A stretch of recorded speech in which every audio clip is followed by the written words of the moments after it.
आइए।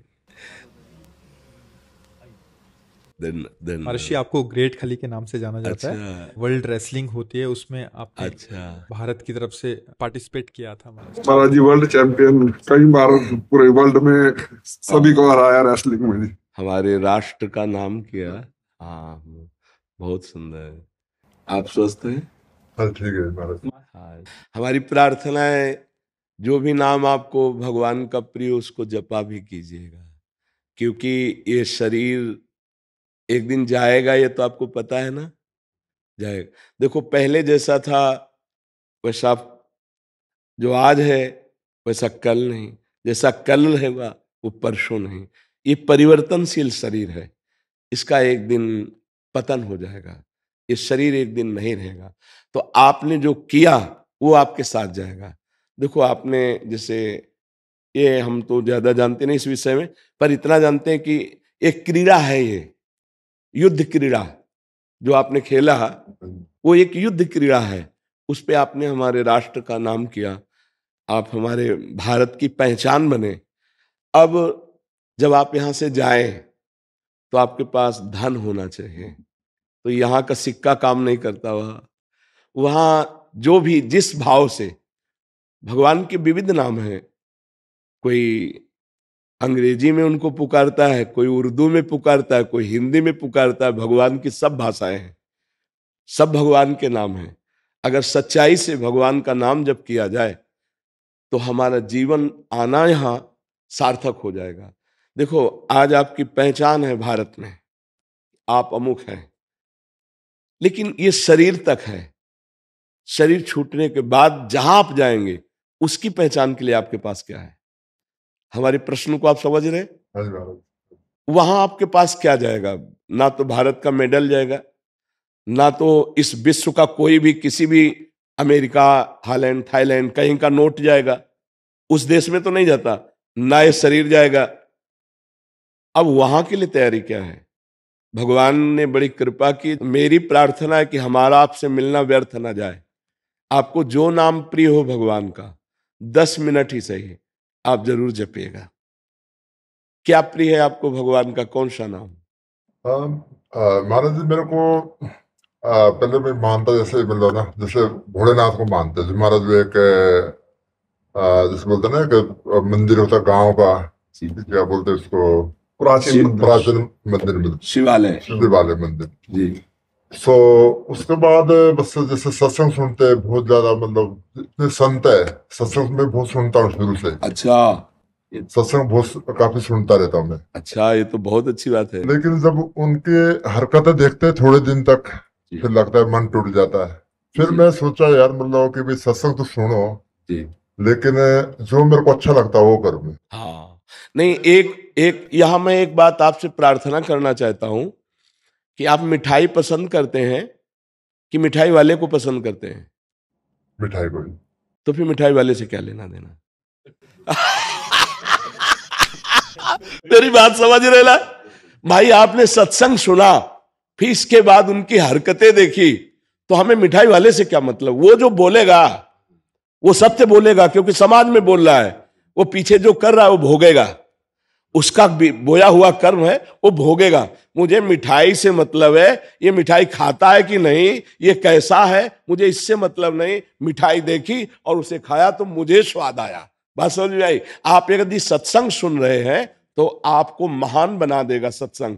हाँ, ये जरूर है कि असली रुपए का ही नकली बनता है, असली रुपए का ही नकली बनता है। यदि हमें नकली नोट मिल चुका है तो असली की खोज करें, मिल जरूर जाएगा।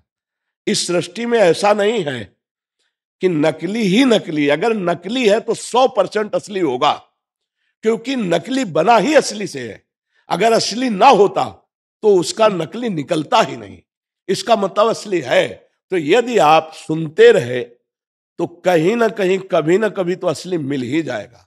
और एक बार असली मिल गया तो हृदय का परिवर्तन पक्का समझ लीजिएगा, पक्का परिवर्तन। उसका उसकी पहचान होती है कि उसके सानिध्य मात्र से आपके हृदय में हलचल पैदा हो जाएगी। केवल प्रवचन नहीं होता, उसका जीवन होता है, उसमें पावर होता है। जैसे केवल आपकी बात नहीं, आपकी भुजाओं में पावर है, हमारी जबान में पावर होगी, हमारी अध्यात्म में पावर होगी। आपका परिवर्तन न कर दे तो उपदेश कैसा? क्योंकि अगर जीवन में सत्य है तो उस वचन का प्रभाव होगा, और सत्य नहीं है तो वचन का प्रभाव नहीं पड़ेगा। वचन का प्रभाव तभी पड़ेगा जब अन्य कोई लालसा नहीं, एक सत्य की लालसा है। तो आप क्या जपते हैं? आप मैं अभी तक तो कुछ नहीं जपता, मैं अभी तो नहीं, आज से आपको नियम लेना पड़ेगा। ठीक है जी। हमारे पास आए हैं। नहीं बिल्कुल, मैं उसके एक्चुअली में उसकी खोज में था जी। कि भी मतलब क्यों जैसे बोलते ना कि भूत प्रेत, ये बोलते देवी देवता, मैं सोचता यार मतलब कभी मेरे को एक बार दिखे तभी मानूंगा मैं। पंचभूतों से बना है ना ये। एक दो भूत देख के क्या करोगे? 5 भूतों से बना है ये। सुना है नहीं? पंचभूतों से रचित शरीर है। बस इन्हीं भूतों से मुक्त हो जाओ तो परमात्मा स्वरूप आप हो, जैसा वो प्रश्न कर रहा था। आप और परमात्मा में इतना अंतर नहीं है। जैसे 1 चम्मच गंगा जल या 1 टैंकर गंगा जल या गंगा जल की धारा आप बोलोगे, क्या गंगा जल बोलोगे ना, तो जीव परमात्मा का अंश है ना। तो अंश का मतलब क्या हुआ? भगवत स्वरूप। अब इस शरीर में राग होने के कारण फंस गए। कोई भूत प्रेत, कोई भी इधर उधर जो भागने की दृष्टि मत लाओ। एकमात्र परमात्मा के सिवा कुछ नहीं, वही नाटक कर रहा है, वही स्त्री बना हुआ है, वही पुरुष बना हुआ है, वही ये पंचभूत। 1-2 भूत, इन्हें पंच महाभूत कहते हैं। पंच महाभूतों से रचित शरीर, सुना है आपने कि नहीं? ये शरीर पंच महाभूत है। छोटे मोटे भूत क्या कर लेंगे यार? छोटे मोटी शक्तियों की क्या? आप परमात्मा के अंश है, जिनसे अनंत शक्तियों का विस्तार होता है। तो आपको किसी की बातों में नहीं आना। बिल्कुल महाराज, यही सुना कि भी हम मतलब हमारे अंदर खुद भगवान है। हाँ पक्का। तो भगवान है तो जैसे बोलते हैं मंदिर क्यों जाऊं हाँ, मैं किसी के उधर क्यों जाऊं, अब आपको सिर्फ सत्संग सुनता हूँ। हाँ, आपको एक बात है, आपके अंदर सारी विद्या पहले भी विद्यमान थी, लेकिन ककारा पढ़ना पड़ा ना, मास्टर के पास जाना पड़ा ना, इसके बाद आप पीएचडी कर पाए। विद्या तो पहले भी थी। ऐसे ही भगवान हैं, जैसे बहुत समझदारी से दूध में घी है, पूड़ी बना के दिखाओ, नहीं बनेगी ना। उसकी प्रक्रिया है, दूध का दही जमाओ, दही का मक्खन निकालो, मक्खन को गर्म करो, अब घी बन गया, पूड़ी निकाल लो। ऐसे ही परमात्मा है, उसकी प्रक्रिया है। वो प्रक्रिया संत महात्माओं के समीप जाने से, उनके वचनों से, प्राप्त उपासना की क्रिया से, तब वो अंदर प्रकाशित हो जाता है। वो है तो जैसे दूध में घी। मेहंदी का पत्ता देखा है? उसमें कभी लाली मिली है? खोज लेना, फिर मंगा के देख लेना। अगर एक रेशा लाली दिखाई दे तो बताना, लेकिन प्रक्रिया से जब उसको हाथ में लगाओ और फिर धो तो लाली ही लाली रहेगी। ऐसे ही परमात्मा है। कभी देखा है तुमने? नहीं। प्रक्रिया करोगे, साधना करोगे, यही दिखाई देगा। सबसे बड़ा मंदिर आपका हृदय है। बाहर घूम आओ और अगर अंदर के ठाकुर को नहीं पहचाना, यहाँ भगवान को नहीं देखा, कहीं नहीं मिलने वाला। और यहां देख लिया तो कुत्ते में भी वही दिखाई देगा, दूसरी जगह ले दिखाई देगा। समझ पा रहे आप? बिल्कुल महाराज, उसी की खोज पे हूँ मैं अभी तक भी। मतलब कैसे मतलब से मतलब कनेक्ट हो। हाँ, पहली सीढ़ी हमारी प्रार्थना मान लीजिए नाम जप है। तुम्हें नाम कौन सा प्रिय है? मैं तो सारे को मानता हूँ, मतलब एक पकड़ना पड़ेगा, एक नाम पकड़ो। महाराज जो आप बोले उसको पढ़ो। देखो, हम तो आशिक हैं वृंदावन के, और हमारा तो राधा राधा राधा राधा, तुमने सुना ही होगा।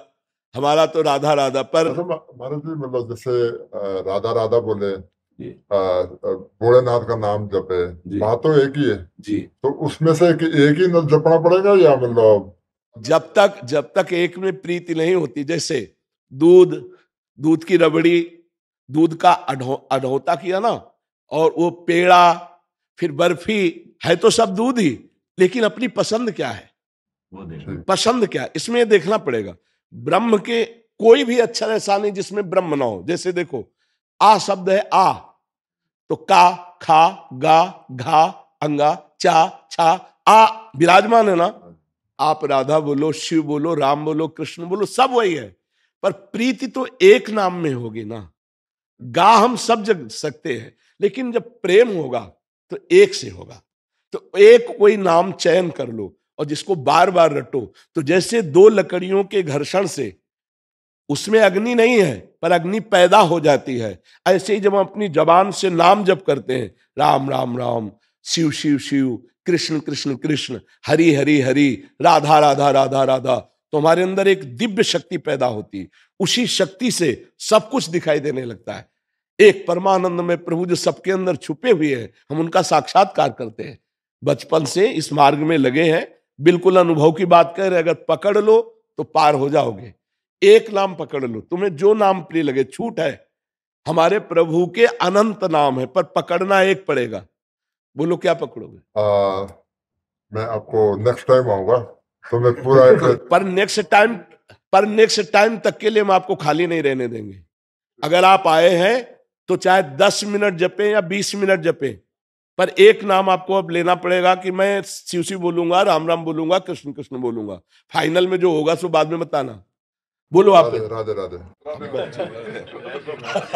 ठीक है, जब आएंगे ना तब एक बार बच्चों के साथ हाँ बिल्कुल दर्शन करने के लिए। महाराज जी, जो आपने जो दिशा दी है ना समाज को जी, मतलब जो पूरे समाज को एक तरीके से बिल्कुल ही चेंज ही कर दिया जी। हम भी आपकी यूट्यूब पे ये देख के वीडियो तभी पूरा देखा सुनते हैं जी, तो अभी हमारा भाई मिलेंगे महाराज जी से आशीर्वाद लेके भी चलेंगे।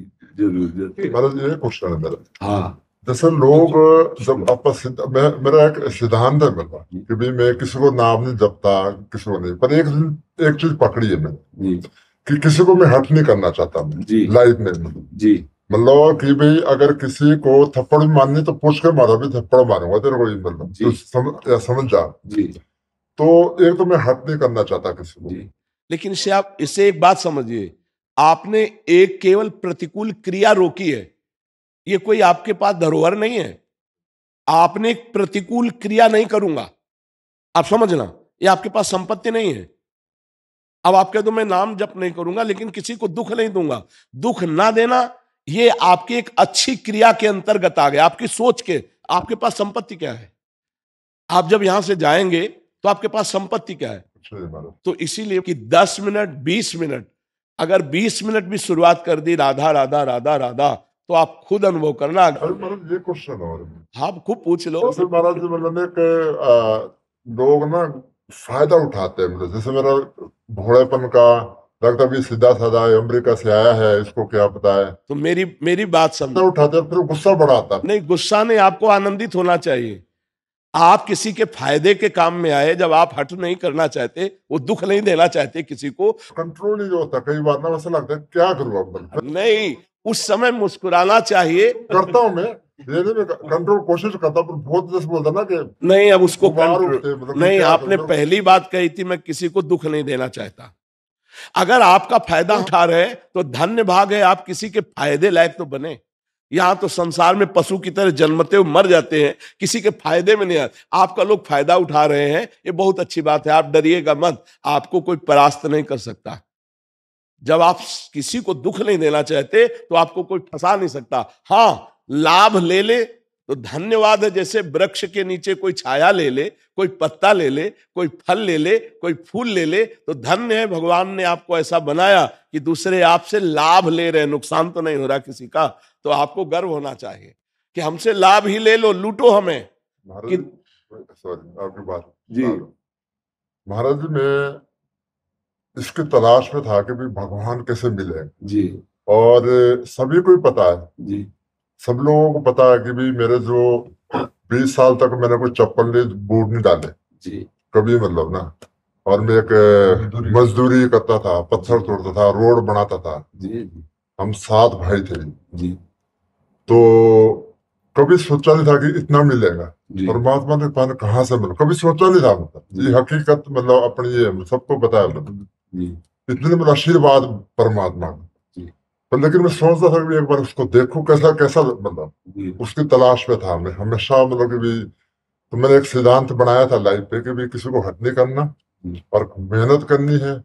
और बस वो एक था जो गुस्से का था ना, था जो कोई गलत कुछ करना, फिर लगता भी अगर हम गलत सही जाएंगे तो फिर कैसे आगे। नहीं, इसके लिए भी हमने सत्संग में बोला है कि जब तक हम सह सकते हैं कि हमारे धर्म पर, हमारे समाज पर, हमारे राष्ट्र पर कोई आंच नहीं आती, तब तक हम सह सकते हैं। अगर हमारे धर्म पर, हमारे राष्ट्र पर, हमारे समाज पर आंच आने वाली हो तो फिर हम उसका डट के विरोध करेंगे, फिर नहीं सहेंगे। थोड़ी हमारे ऊपर कोई गाली दे दे या हमसे कोई थोड़ा सा लाभ ले ले, हम उसको सह लेंगे, लेकिन हमारे धर्म की हानि हो रही हो, हमारे राष्ट्र की हानि होने वाली बात हो, हमारे समाज में हानि पहुंचने वाली हो, फिर हम बर्दाश्त नहीं करेंगे। इसके लिए तो कई बार सत्संग में बोला है। तो आप देखो, गंभीरता पूर्वक एक बात समझ लीजिए कि यदि आपसे कोई छल कपट कर रहा है तो आपको पता है कि आदमी छल कपट कर रहा है, पता लग जाता महाराज। फिर एक बार के बाद दोबारा आप उसका संग मत कीजिए, चाहे वो कोई भेष में हो, चाहे वो किसी भी देश में हो। एक बार तो देख लिया कि आप हमारे से छल कर रहे हैं, और आपको सच्ची बताएं, सत्य कभी पैसे से बिकता नहीं, और जो पैसे से मिलता है वो सत्य होता नहीं, बस इतनी बात समझ लेना। अध्यात्म कभी पैसे में बिकता नहीं, और जो पैसे से मिलता है अध्यात्म होता नहीं। अगर ये बात पकड़ लोगे तो कभी छल कपट में फंसोगे ही नहीं। पैसा देके यदि आपको सत्संग सुनने को मिले तो आपके पास पैसे का गर्व रहेगा, सत्संग का लाभ नहीं। जो सत्संग है वो केवल सत्य विचार की भावना से तुम्हें मिलेगा, उसमें अर्थ की प्रधानता नहीं होगी।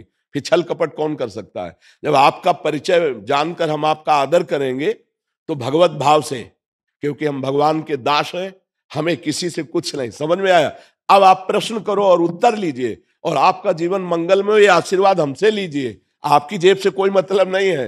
अनंत ब्रह्मांडों के स्वामी के हम दास हैं, जिसके लक्ष्मी चरण चापती रहती है। और हमको अगर ये भरोसा हो जाए कि अमेरिका से आए, हालैंड से आए, हमें कुछ देंगे, तो धिक्कार है हमारे ज्ञान को, हमारे वैराग्य को, हमारी भक्ति को। फिर तो छल कपट ही रह जाएगा। हाँ, इसलिए सावधान होकर अपने मार्ग में चलिए। माला जपना जरूरी है, कर्म करना जरूरी है? बिना नाम जप किए कोई सत्कर्म टिकेगा नहीं। कर्म दो प्रकार के होते हैं, एक शुभ कर्म, एक अशुभ कर्म। अशुभ कर्म माने पाप कर्म, शुभ कर्म माने पुण्य कर्म। एक है सोने की जंजीर, एक है लोहे की जंजीर। सोने की जंजीर से बांधने तो आप बंध जाओगे, लोहे की जंजीर से बांधने तो बंध जाओगे। अब हम शुभ और अशुभ दोनों से मुक्त होकर परमानंद प्राप्त करना चाहते हैं। उसके लिए कर्म करते हुए नाम जप जरूरी है। मामुन स्मर युद्ध चे, भगवान आदेश कर रहे हैं, मेरा स्मरण करते हुए युद्ध रूपी कर्म कर। क्या चला जाएगा? अगर राधा राधा बोल करके कुश्ती लड़ रहे हो, राधा राधा बोल करके जो भी काम कर रहे, अंदर राधा राधा चल रहा है। माला चलाने की बात नहीं कर रहा हूं, अंदर राधा राधा चल रहा है, स्मरण नाम का चल रहा है, और कार्य कर रहे हो। इससे बड़े महात्मा और क्या हो सकते हो? ये नाम तुम्हारे साथ जाएगा। दान पुण्य एक शुभ कर्म है, पाप अधर्म एक अशुभ कर्म है। दोनों का फल है, एक दुख और एक सुख। सुख जैसे अभी आप बोले, दुख जो पीछे बोले कि चप्पल भी नहीं थी, पत्थर तोड़ करके कर, तो वो उस समय का कर्म था। आज तुम्हारा पूर्व का पुण्य फलीभूत हुआ, समाज में सम्माननीय और राष्ट्र के गौरव कहे जा रहे हो। ये कर्म है केवल, लेकिन इससे मोक्ष मिल जाएगा, भगवान मिल जाएंगे ऐसा नहीं। उसके लिए नाम जप करना पड़ेगा। नाम जपना बहुत जरूरी है, उसके बिना नहीं बनेगा। तो आप चाहे 20 मिनट ही जपिए, 10 मिनट जपिए, पर राधा राधा राधा राधा। महाराज उसका ऐसा कोई टाइम, ऐसा पर्टिकुलर कोई नहीं, कहीं भी हम नहाने धोने के लिए नहीं बोल रहे। अगर आपको टाइम ना हो, ठीक है, कभी भी कहीं भी कैसे भी, ठीक है महाराज। आपका जब अंदर से राधा राधा राधा बोलोगे ना, वो सत्य वस्तु जमा होने लगेगी। एक दिन आप देख लेना। ठीक है महाराज, मैं आज से स्टार्ट करूंगा। लेकिन महाराज जो माला जपते उसका क्या मतलब? उसमें संख्या में प्रियता बढ़ती है। जैसे आज हमने 20 बार जपा, माला में 108 है, अब हम 10 माला जपने लगे तो हमें और लोभ बढ़ेगा। 15 माला जपेंगे, 50 माला जपेंगे। बकाया माला से भगवत प्राप्ति नहीं, जप से भगवत प्राप्ति है। हम लोग प्रायः देखो, सबको यही आदेश किए, श्वास की माला से जपो, अभ्यास करो इस माला से, और फिर श्वास श्वास। जैसे हमारी राधा राधा राधा राधा माला चल तो रही है, श्वास चल रही नहीं। एक ऊपर गई फिर नीचे आई, ऊपर गई तब राधा, नीचे गई तो राधा। चाहे आप जो कार्य कर रहे हो, श्वास श्वास नाम जप करने लगो तो भगवान की निश्चित प्राप्ति हो जाएगी। ठीक है, धन्यवाद।